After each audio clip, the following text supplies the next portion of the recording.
Hello friends, how are you? Welcome you all to the Economics or Finance Excellency batch. I hope all of you are doing really good. So if you are new to the channel, please do not forget to subscribe to the channel and hit the like button, share with all your friends, because this is the channel where you are getting all the courses at very nominal prices. And all those who want to join the Financial Management English course along with this Economics or Finance Excellency batch, the Financial Management English course is available on our mobile app at a very nominal prices. The whole course is available with 100% coverage of the ICAI study mat, right? Okay, so what we have been doing in this excellency batch in the economics of finance, we are already done with the first 4 chapters, and now we are moving on to our chapter number 5, that is government intervention. This chapter number 5 is in continuation with chapter number 3 and chapter number 4. Now, in the last chapter, we studied about what? The market failures, right? We studied about the various reasons of the market failures. Now we say that if everything is left to the market to correct itself, will the market be able to correct itself? No, sir, right?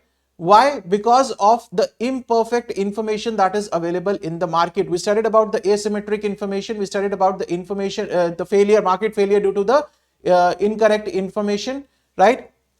So they say everything can't be left to the help of the private players, right? Or what we call it as the market, that the demand and supply will automatically correct itself. It is not possible in reality. So how can the market failures be minimized, or how can the market failures be corrected? That for that the government intervention is required, right? So that is why this chapter is there, the government intervention.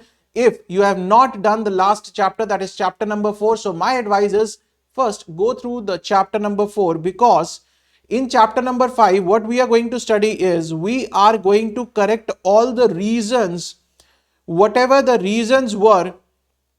This was positive, negative, externality. Okay, so these are the reasons for the market failure. So we say that you need the government intervention. You need government intervention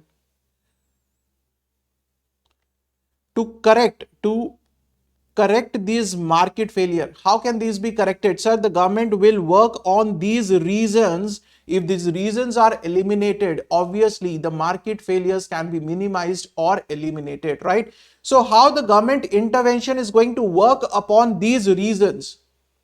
That means how the government intervention can avoid this situation of market power, how this government intervention will work in case of externalities, and especially when we have the positive externality and the negative externality, then how the government intervention will work in the case of public goods, then in case of incomplete information. So all these things we are going to study in this chapter number 5 of government intervention, right?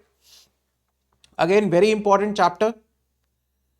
And this, as I told you, this is in continuation with chapter number 3 and chapter number 4. If you look at the ICAI module also, what they have done is chapter number 1 is containing 2 units. Unit 1, that is national income accounting, and second, that is Keynesian theory. Then second part of this, the book, the ICAI MAT, the second part contains 4 chapters.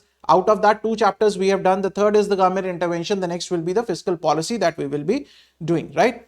So let's start with the introduction. In the real world, the perfectly competitive markets do not exist. That where there is a perfect competition, where there is the perfect information that is available, so those are the perfectly competitive markets, where the buyers know what the sellers are selling and the sellers know what the buyers behavior is, what the buyers want to buy, right? So that is not absolutely not practical in the real world.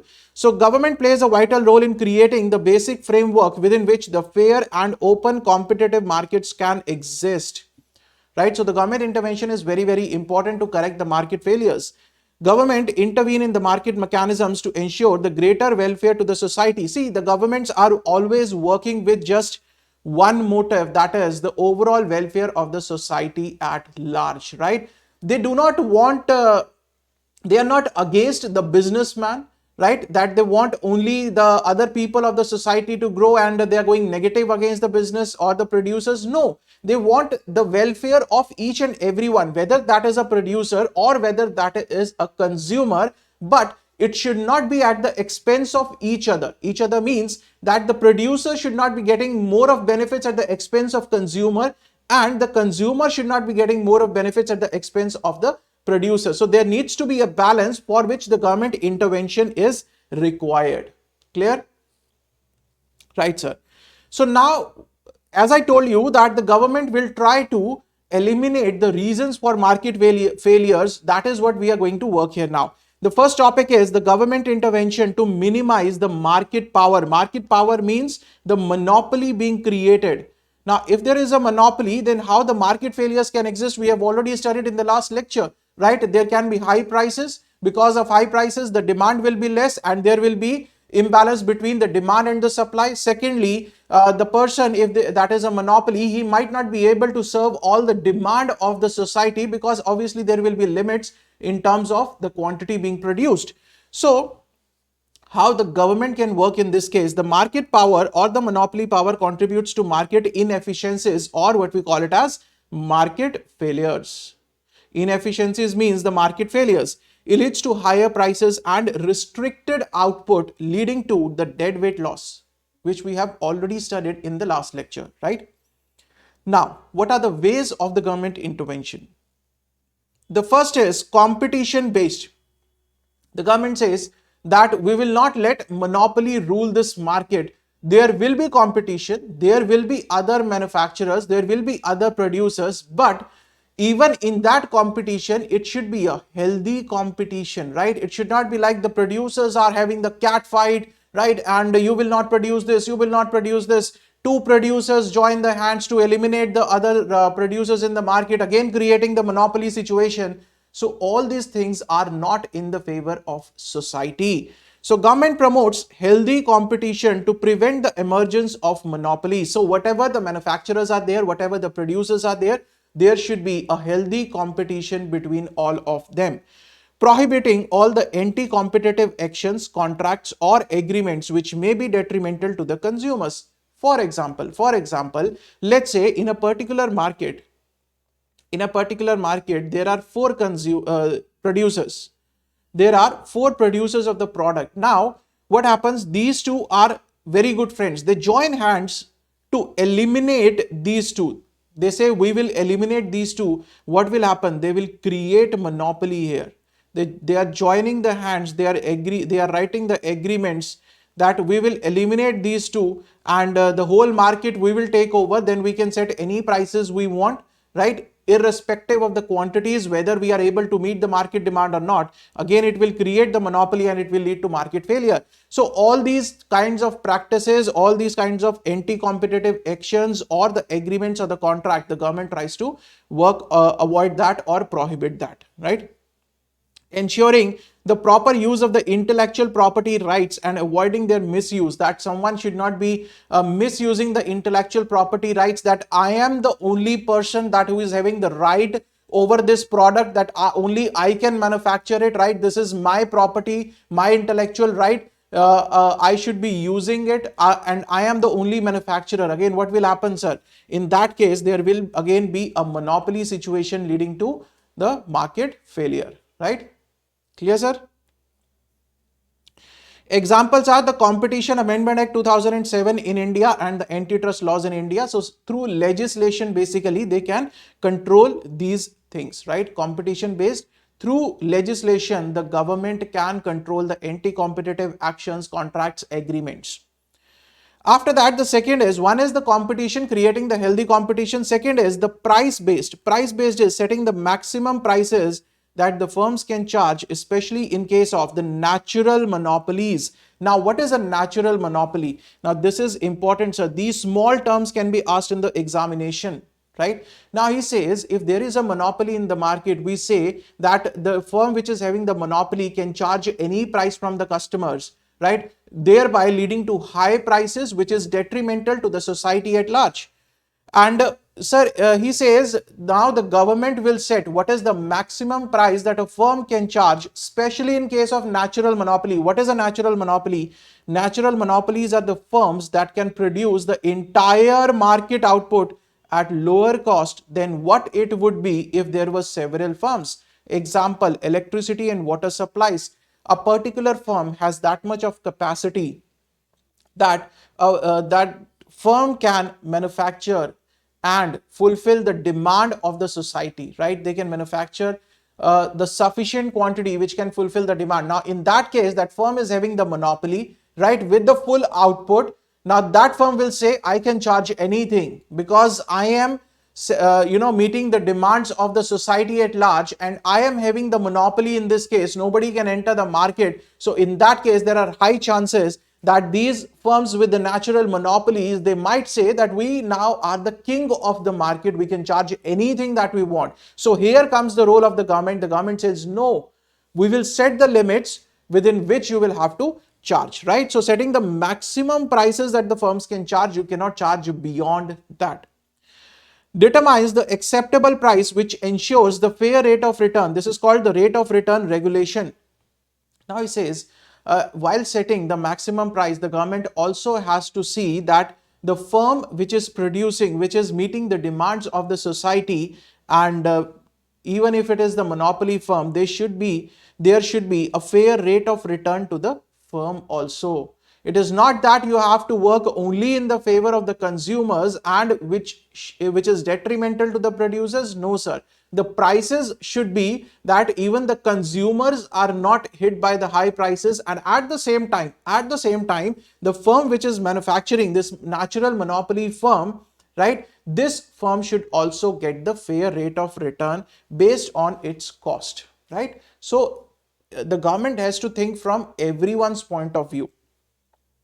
Then price caps. Price cap means the limitation on the prices based on the firm's variable cost, past prices, expected inflation, and the potential productivity growth, right? Price cap means the price restriction should be put in place, keeping in mind all these factors, that what is the firm's variable cost of manufacturing the product, what are the past prices, what is the inflation expected in the raw material can be there, right? Potential productivity growth. So all these factors must be kept in mind.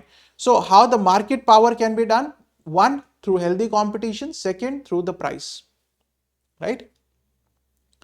So basically what we are doing is we are working on these two factors, higher prices and restricted output. To combat this higher prices, we say the price based the price based actions by the government can be there. And for the restricted output, if you want to eliminate this factor of restricted output, and if you say there is sufficient output in the market, then you will need more players in the market.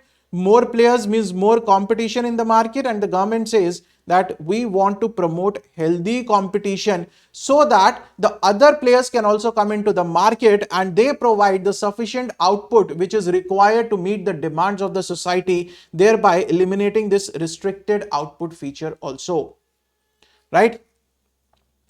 So this is how the government intervention is to minimize the market power. The next is government intervention to minimize the externalities, right? Basically, I will say not the word minimize the externalities. Why, sir? I will say the government intervention to deal with externalities, Why I am using this word? Why I am removing this word minimize? Because when we were studying about externalities, we studied about positive externalities and the negative externality.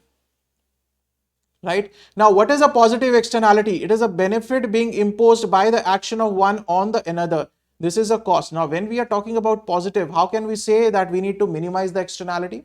In that case, in the case of positive externality, when there is a benefit, we say there needs to be a maximization of externalities, right? The government intervention to maximize the externalities. That is why I'm replacing this word minimize the externalities with the government intervention to deal with the externalities, whether it is to minimize or whether it is to maximize. So he says in the free functioning market, the externalities occur because the producers and the consumers consider only their private cost and benefits and not the cost imposed on and the benefits accrued to others. That is what we have already studied, that when we are that everyone is normally focused on maximizing their private benefit and minimizing their private cost, and in the process what they are ignoring is ignoring the social cost and social benefit, right? So we have already discussed about it, about the externalities. This is what is there, that everyone, even if we talk it from the firm's point of view, they are just concerned with the private cost, right? They are not concerned with if their factory is, polluting the river or polluting the environment, which is indirectly impacting the health of the people. That is the social cost, right? They do not consider the social cost. Okay, now it says ways to reduce the negative externalities. Now this is absolutely correct, that when we are talking about the negative externalities, the negative externalities need to be reduced, sir. And when we will be talking about the positive externalities, we will say that the positive externalities, how to boost the positive externalities or how to increase. Okay, now what are the ways in which the negative externalities can be eliminated? One is the direct controls. Direct controls contains of total prohibition. These controls completely prohibit the specific activities that explicitly create the negative externalities. For example, prohibition on smoking in the public places, right? So there is a total ban. This smoking in public places is what? It is a negative externality. This is a negative externality. And where is the origin? Origin is in the production or the consumption. Who is the originator? Origination is in consumption, right? And where it is being received in the consumption. Remember, the negative externality originating in consumption and received in the consumption. So he says one method is to totally prohibit that particular action which is having the negative externality, like smoking in the public places, totally prohibited. That is a direct hit on that action, right? Next is setting the limits. Regulations stipulating that the negative externality be limited to a certain level. For example, there is a factory, right, in a residential area, and that factory while working creates lots and lots of noise, right, which is disturbing the people around living in that particular area. So government will set the limits, right, that this is the decibel limit beyond which you cannot create the noise, because this is a residential area. You cannot create a noise beyond this particular limit. So the government will try to set the limits, right? There will be clear-cut guidelines that these are the limits that you have to follow, and if you go beyond that, you will be penalized. So example is permissible level of pollutants or the emissions by the manufacturing units. Requirements may be laid down to install the pollution control mechanisms in the factory. So obviously, if there are guidelines, if there are limitations by the government, the factory will need to take the actions accordingly, that they do not cross the limits. For that, the pollution control mechanisms can be there, sound control mechanisms can be there. So they need to install whatever the mechanisms are required to keep the negative externalities within the limit specified by the government. Restricting the number of unit of emissions and imposing the monetary penalties or the criminal liabilities for exceeding the permissible limit of emissions, etc. The government may also form the special boards or bodies to specifically address these issues. For example, the Ministry of Environment and Forest, which is given the task of, environmental protection and forest protection, so that whatever the negative externality actions are going on, there should be a check on those actions. There should be specified limits which should be mentioned, right? So these are the direct controls where you are hitting the action directly. Now there can be indirect controls also. Indirect or the market-based controls, that is levying the taxes. Now you are not directly hitting the action, you are indirectly controlling it, right? It includes levying the environmental tax or the pollution tax. You say, okay, you want to create the pollution in the environment, create whatever pollution you want. We will charge tax from you. That's as simple as that, right? So there is no limits. There is no direct control. Indirectly, you are creating the control. Higher the pollution, higher the taxes. Lower the pollution, lower the taxes. Simple. These are known as Pigovian taxes, as they were developed by A.C. Pigot. Now, this kind of a question can be asked in the examination, that explain the Pigovian taxes. In short, right, these taxes are placed on the externality itself, the amount of pollution or the emission, rather than the final output of the product. So they say this is on the action. This is again on the action, on the externality, that more the pollution, more will be the tax, not on the output, We are not charging tax on the final output like GST or anything, right? We say we are going to keep a check on the externality. The tax is going to be levied on the externality itself. This is based on the concept of making the polluter pay. That is, the polluter must pay tax or else reduce the level of pollution. So he is having just one option, either to reduce the pollution or he can pay the tax, right? The tax leads to rise in the private cost of the production or the consumption, and hence causes the decrease in the quantity demanded as well as the output of the good. Obviously, if you will increase the taxes, that will increase the cost of the manufacturing, right? And the increased cost may lead to lowering demand, because increased cost means the higher prices will be there. Higher prices means the lower demand will be there, right? So all these factors, there are various factors which are working together in the society. Okay.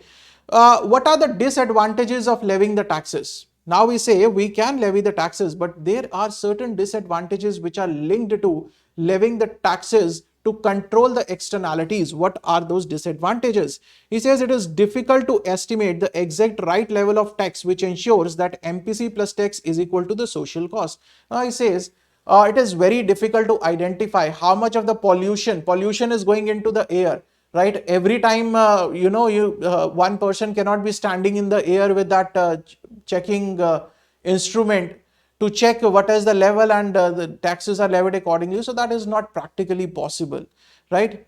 It involves the use of costly and complex procedures to monitor the polluter. That is what I'm saying. That is what I'm saying, that it is not practically possible. It is very costly. Even if you develop an instrument to check the quality of, to check the amount of the pollutants being thrown into the air or thrown into the river, that those instruments, there will be a cost incurred, and those instruments are not going to be so cheap. There are very complex procedures. This system is not a genuine and a complete solution to the problem.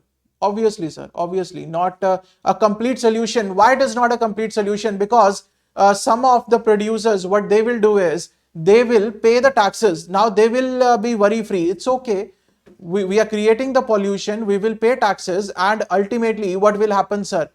The burden of those higher taxes and higher prices will be shifted to the consumer itself, right? So it is not a complete solution, we can say, to the problem, right? So we need to find out the ways in which the solutions can be provided.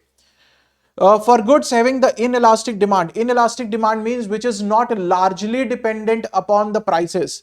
The producers will shift the tax burden to the consumers in the form of higher prices. That's what I just told you. The negative impact can be seen on the employment and the investment, as the firms tend to invest in the countries which have the lower level of taxes. Obviously, the firms will say, okay, you are going to charge us the higher taxes. We will shut down the factory in your state or in your city or in your country. We'll move on to another place and set up the factory there.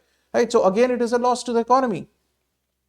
So this is what is there. This is the diagram of if you impose the taxes. Now they say this is the MPC, right?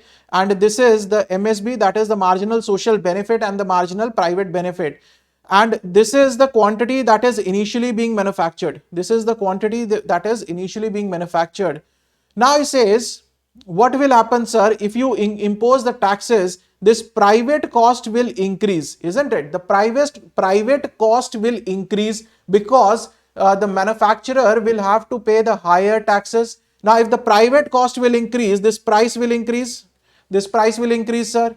Now, this particular equilibrium level, this will shift to this. The quantity demanded will come down to Q1, right? And the equilibrium level comes to here now.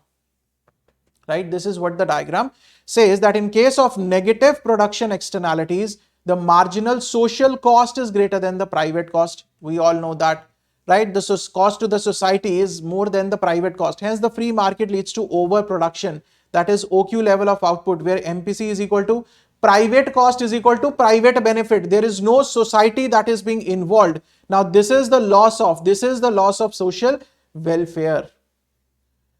Clear? The externality results in the deadweight loss equal to the shaded area. The imposition of the Pigovian tax shift the firm's cost curve upwards and hence leads to rise in the price from OP to OP1. And with the price increase, the quantity being demanded and the quantity being manufactured will come down, at the new equilibrium point B, MSC is equal to MSB. Output at this point OQ1 is socially optimal and reduces the deadweight loss resulting from overproduction, but it is not eliminating the deadweight loss. Right? Just try to understand. It is not going to eliminate the deadweight loss. It will reduce the deadweight loss by this part. This is the part that will be reduced, but it is not eliminating. That is why there are disadvantages of this particular Pigovian taxes, right? So Pigovian taxes is an important part which can be theory part which can be asked in the examination, right? Now, another system is the indirect method. One was levying taxes. The another one is cap and trade system. What is cap and trade? The marketable licenses called the permits to emit the limited quantities of the pollutants can be bought and sold by the polluters. Now, what the government says that if you want to emit the pollution, right? Okay, we understand. The government says we understand that you are a manufacturing unit and during the process of manufacturing, there will be pollution, there will be pollutants going into the air, right? But how much of the pollutants will be going into the air? You will have to buy the permits from the government, right? This is the permitted limit. These much will be available. You have to pay the money and buy the permits, right? That we will be emitting these much of pollutants. Clear? Each firm has a permit specifying the number of units of the emission. Now the government says let's say if you want to throw 100 kg into the river, you will need a permit costing 1000 rupees. Right? For every additional 100 kg, the government says you will have to pay 2000 rupees for every additional kg. Right? Now total firm will have to pay 3000 kg and they have the permit of 200 kg. Now this is how the permits work. Right? So each firm has the permit specifying the number of units of emissions that the firms are allowed to generate. These permits are transferable. That is, if a producer doesn't require the greater number of permits, he can sell them to some other producer. Now the producer says, I have the pollution control mechanism now in the factory, so I have extra permits with me, right? I do not need these permits now. So what he can do is he can sell these permits to any other producer who is in need of those permits, right? So a high polluter has to either pay the monetary penalty or buy more permits, leading to increase in the cost. Obviously, the government says if you are going to increase the limits, right? If you are going to create the pollution or the pollutants beyond what is permitted to you in that particular limit that you have taken, the permit that you have taken, if you go beyond that, then you will have to pay the monetary policy. Else, you can buy more permits if you want to go for the more pollution. Ultimately, what is the impact, sir? What is the impact? The impact is the same. This will lead to increase in private cost, right? This will increase to increased prices, and this will lead to lowering of demand. The impact is going to be same. A low polluter can reduce the cost by avoiding the monetary penalties or by selling the extra permit. What are the merit? Offers the greater flexibility and rewards the efficiency. That if you are efficient and you do not create that much of pollutants, then obviously you don't need the permits. You can save on your cost. Then administratively cheap and simple to implement, right? The firm will come, we have to give the permits and check once in a while that whether it is whether the pollutants which are being given in the environment, that is within the limits or not.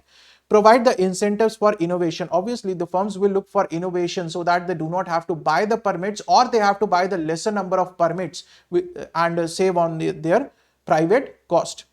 The consumers benefit when the additional profits of the low polluting firms are passed further in the form of lower prices. That if the firm is a low polluter, right, they can avoid the monetary policies and they can sell their permits also. This will reduce their cost. Reduced cost will be passed on to the consumers in the form of reduced prices. Now, what are demerits? Do not really stop the firms from generating the pollution. Obviously, the firms will buy the permits. The firms will buy the permits and they will keep on polluting the environment. How are we stopping the pollution? We are not stopping the pollution. That is the major problem. For the products with a relatively inelastic demand, the extra cost can be easily recovered by increasing the prices. That is what I was telling here, that it will lead to increase in the private cost. Increase in the private cost will lead to increase in the prices. Increase in the prices if in case of inelastic demand, that is demand which is not majorly based on the prices. So the burden will be shifted to the consumers only, right? So these are the two ways in which it can be done. The negative, if you talk about the negative externalities, there are direct controls, that is the direct hit on the action, or the indirect hit on the action. The direct hit is through total prohibition or setting the limits, and indirect is through the levying taxes and cap and trade system, that you need to buy the permits, only then you are permitted within the limits of that particular permit, right? So these are the ways to reduce the negative externalities. The next is the ways to promote or increase the positive externalities. The government provides subsidies for the production when a good has a positive externality. Obviously, the government wants more and more benefit in the terms of social welfare. So the government says if any action on the part of firms, on the part of consumers is generating the benefit, then we will give the subsidies for that, right? Subsidy means the government pays the part of the production cost to ensure that the firms produce the socially optimum output, that the firms have that incentive that whatever is the private cost, the government says we will bear a part of that cost, so that you keep on manufacturing and you keep on fulfilling the demand of the society at large, because your product is socially beneficial, right? Subsidies lower the production cost of procedures, resulting in the higher levels of output. The government may also enter the market directly as an entrepreneur to produce the items whose the externalities are vastly positive and pervasive. The government says, let's give it a try. If it is in the social welfare, even we can manufacture directly rather than giving the subsidies. For example, cleaning up of rivers, R&D, afforestation, etc. They say we will give subsidies to the firms who are interested in going ahead with all those actions, or manufacturing of the goods or providing of services which are generating the positive externalities. But at the same time, the government says is if the private players are not able to meet all the demand, we directly will be involved in providing of all those goods and services, right? So this is here the OQ star. OQ is the original quantity. This is the original quantity that is being manufactured, right? Is the original quantity produced in the free market under production. This output is socially non-optimal, right? Since the good has the positive externality, the government provides the subsidy equal to the external benefit generated by SE. This is according to this part. This is the additional subsidy or the additional benefit being given by the government. Now, when the benefit is given, that will lower the cost, that will increase the quantity that is being manufactured or that is being provided, right? The subsidy increases the production to Q star, where the marginal social benefit is equal to marginal social cost.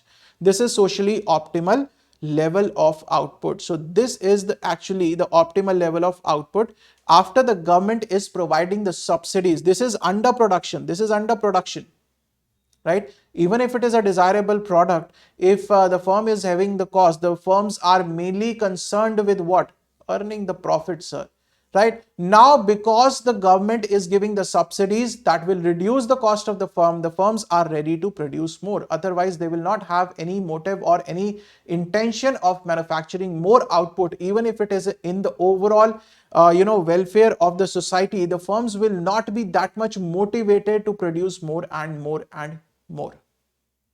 Clear? So these are the government ways to deal with the externalities, whether these are the positive externalities or whether these are with the negative externality. Now in the next lecture, we'll continue with this. We'll discuss about the government intervention in case of merit goods and the government intervention in case of demerit goods. So these are the two topics that we will be discussing it in the next lecture. Then we will, in that next to next lecture, we'll be discussing about public goods, non-market pricing, and then we will discuss about correct information failure, equitable distribution. These are small topics. So basically in the next two lectures, we'll be completing this particular chapter, and I hope whatever we are covering, you have to revise it side by side. That is very important, guys, right? So see you guys in the next lecture. Till then, stay safe, stay healthy, keep studying, keep sharing. Thank you so much.